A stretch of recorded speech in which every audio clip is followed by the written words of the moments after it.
Ziara ya chama inayoitwa no reforms no election. Kama hakuna mabadiliko ya sheria, hakuna uchaguzi. Kwa nini tumesema hivyo? Ukisoma ibara yetu ya 8 ya katiba inasema Jamhuri ya Muungano wa Tanzania ni nchi ambayo msingi wa mamlaka na madaraka yake ni wananchi. Alafu sehemu B inasema serikali itapata, lengo la serikali itakuwa ni ustawi wa wananchi.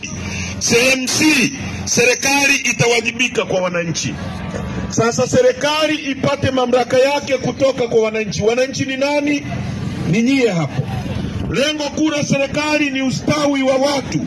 Tukisema ustawi maana yake nini? Maana yake ni kwamba muwe na uwezo wa kulala pazuri, kuishi pazuri, mtibiwe vizuri, msafiri vizuri, watoto wenu wasome vizuri.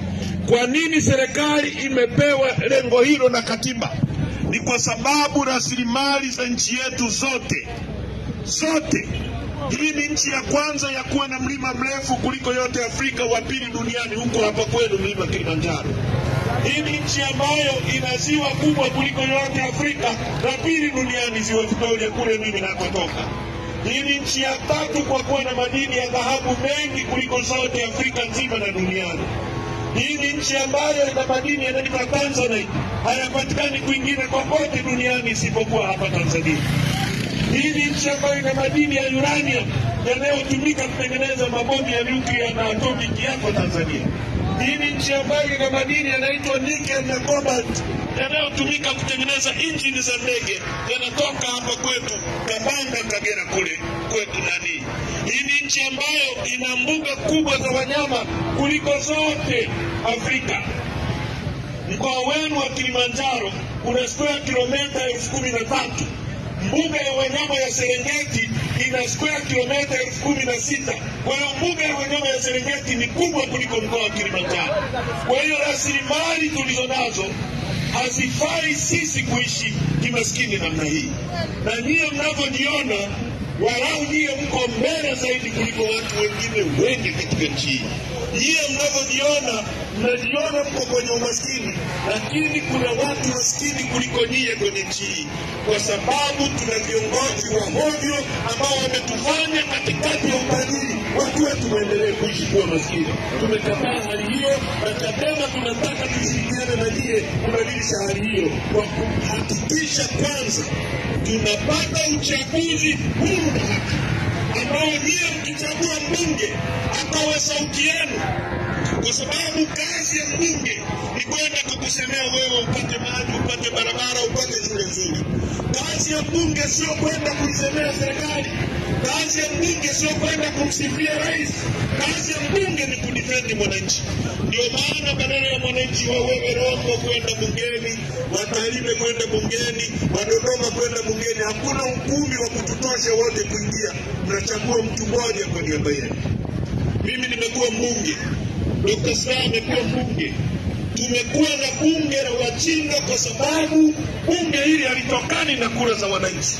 Mmewasikia jana wabunge wakati wa hotuba ya Wizara ya Mambo ya Ndani inasoma bungeni, wabunge wanazungumza kuhusu rais. Hotuba ya mambo ya ndani imegeuzwa kuwa hotuba ya kumsifia rais na kumdifendi rais. Rais ambaye ana majeshi, rais ambaye ana usalama wa taifa, rais ambaye ana kila chombo cha nchi. Inakuwaje tena chombo cha wananchi ambacho ni bunge kigeuke tena kwa ajili ya kumdifendi rais? Hiyo mnaona ni sahihi kweli? Hiyo ni sahihi? Mnahitaji mbunge azungumze kuhusu bei ya parachichi. Mnahitaji mbunge azungumze kuhusu bei ya ndizi. Mnahitaji mbunge azungumze kuhusu barabara zenu za kutoa parachichi mashambani zifikishe kwenye soko. Mnahitaji mbunge azungumze kuhusu madawa. lakini wabunge wanajigeuza kuzungumza kuhusu rais. Rais akivaa kiremba kizuri cha rais, tunampongeza rais kwa kiremba. Rais akivaa viatu vizuri, tunampongeza rais kwa viatu vizuri. Rais akikohoa, tunashukuru rais ametuletea kikohozi. Mvua ikinyesha Rombo, tunashukuru mama ametuletea mvua. Kana kwamba kabla ya huyu mama mvua ilikuwa inyeshe. Sasa haya mambo hayakubaliki watu wa Rombo. Na haya mambo yamefanyika hivi kwa sababu hatuna tume huru ya uchaguzi. Kwa sababu wabunge na madiwani hawawajibiki kwenu, wanawajibika kwa serikali. Ndio maana Chadema tumesema ifanyike kwanza mabadiliko ya sheria ili tushindane kwenye uwanja unaolingana. Ndio mnasemaje watu wa Rombo? Ndio mnasemaje? Watu wa Karakea ndio mnasemaje? Baraza la Maaskofu Katoliki imeunga mkono hoja ya Chadema kwamba kufanyike kwanza mabadiliko. KKT imeunga mkono kwamba tubadilishe kwanza sheria. Shura maimamu imeunga mkono kwamba tubadilishe kwanza sheria. Waliobaki wanapinga mabadiliko ya sheria ni CCM peke yako na vibaraka wanaoitwa chama walichoanzisha juzi wamekihonga fedha, ndio wanaunga mkono twende kwenye uchaguzi wa aina hiyo. Hiyo mnasemaje Karakea? Hatuwezi kwenda kwenye uchaguzi ambao CCM ndio referee, CCM ndio arrangement, CCM ndio wanaandaa mechi. Inawezekanaje mechi ya Simba na Yanga alafu referee awe Haji Manara? Hiyo mechi itakuwaje? Watu wa Mamsera, hiyo mechi itakuwaje?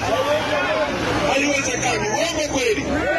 Sasa sisi Chadema, najua watu wa Rombo na Mamsera nyie ni watu wa Chadema. Uongo kweli? Sisi hatuogopi uchaguzi. Lissu haogopi uchaguzi. Mimi siogopi uchaguzi, nimekuwa diwani nikiwa mwanafunzi, nimekuwa mbunge nikiwa mdogo sana. Siogopi uchaguzi.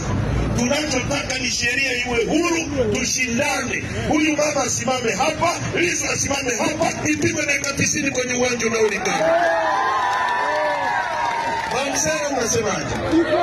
Mnasemaje nyinyi? Saa 12 atakuwa kwao Kizimkazi. Uongo kweli? Amekuja ameuza bandari zetu zote kwa Waarabu. Amewapa bandari mpaka milele, kwamba sisi watu milioni 63 hatuwezi kusimamia bandari zetu. Waarabu wako milioni 3 tu Dubai, wao wana akili kuliko sisi. Misitu yetu yote inayotoa hewa ya oksijeni wameichukua, wanaikabidhi kwa Waarabu wa Omani. Uwanja wa ndege wa Kilimanjaro umekabidhiwa kwa serikali ya Omani, uwanja aliojenga Mwalimu Nyerere. Kila kitu cha nchi kinaondoka kinapelekwa kwa wageni. Watoto wenu mtawazaa, mtawalipisha nini nye watu wa Mamsera?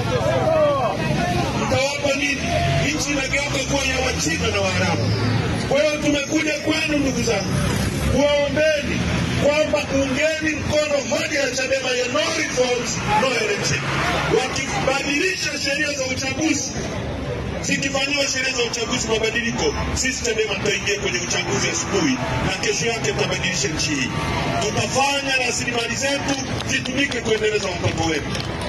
Inawezekanaje ndugu zangu? Inawezekanaje? Nia mnalima tomato, mnalima nyanya. Uongo kweli? Sisi tunalima, tuna miti hapa. Inawezekanaje mzee wangu kwamba toothpick zinatoka China wakati miti iko hapa? Hao watoto wenu watapata wapi ajira? Kama mnachukua fedha hapa, mnanunua toothpick zinatoka China, mnachukua fedha Karakea, mnachukua fedha Mamsera, mnazipeleka China kutengeneza ajira. Inakuwaje? Mwalimu Nyerere alijenga kiwanda cha General Tyres hapa Arusha. Uongo kweli? Kilikuwa kinatengeneza tairi za magari. Uongo kweli? Leo tuna bodaboda kila kitongoji. Tairi ya bodaboda ikiisha hapa Mamsera, fedha inatoka Mamsera inakwenda China kwa juu kuagiza tairi ya bodaboda. Hoja ya no reforms, no election ya Chadema. Nyosha mkono. Nyosha mkono. Wote mnaunga mkono. Wote mnaunga mkono. Haya, nikisema no reforms, mseme no election. Sawa sawa? Haya, Mamsera, no reforms. No reforms. Hoja yetu ya nchi ni no reforms, no election. Kama hakuna mabadiliko ya sheria, hakuna uchaguzi. Sawa sawa. Wakishupaza shingo, hakutakuwa na uchaguzi. Sawa sawa. Tumekataa wizi wa uchaguzi. Sawa sawa. Wanatulazimisha tuibe, tumekataa wizi wa uchaguzi. Sawa sawa. Wamempiga Padri Kitima kwa sababu anawaambia acheni wizi wa kura. Hao watu wanaopiga viongozi wa dini, serikali hii imefitinika, haina baraka za Mungu. Uongo kweli? Serikali inayopiga mapadri haina baraka, imelaaniwa. Uongo kweli? Mungu awabariki sana.